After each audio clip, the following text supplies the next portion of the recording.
An electron projected perpendicular to a uniform magnetic field B moves in a circle. Bohr's quantization is applicable. Then the radius of the electronic orbit in the first exit state is அப்படினாலே n is equal to 2. Electron projected perpendicular to uniform magnetic field B moves in a circle கொடுத்துருக்காங்க.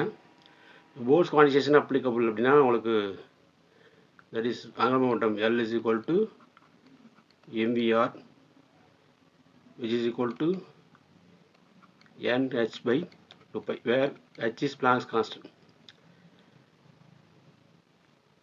So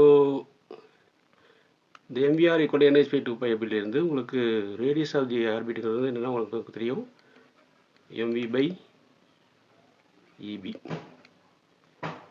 where eங்கிறது charge of electron, bங்கிறது magnetic field, mங்கிறது வந்து mass of electron, vங்கிறது velocity. So இதுலேருந்து mv equal to என்ன வரும் ebr அப்படின்னு வரும். இப்போ இந்த கண்டிஷனில் mvக்கு பதிலாக இதை சர்ச் பண்ணலாம்.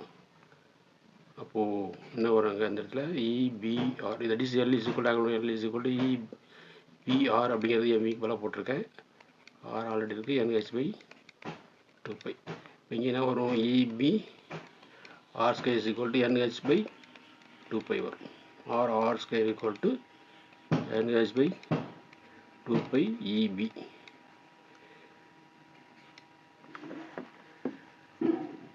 ஸோ இங்கே n equal to 2 for exit state அப்படிங்கிறதால r square equal to 2 into h by 2 pi eb வரும். ஸோ 2 cancel ஆகும். h by pi eb. So radius of the orbit electronic orbit தான் கேட்டிருக்காங்க. ஸோ ரெண்டுக்கும் square root r is equal to square root of h by pi eb.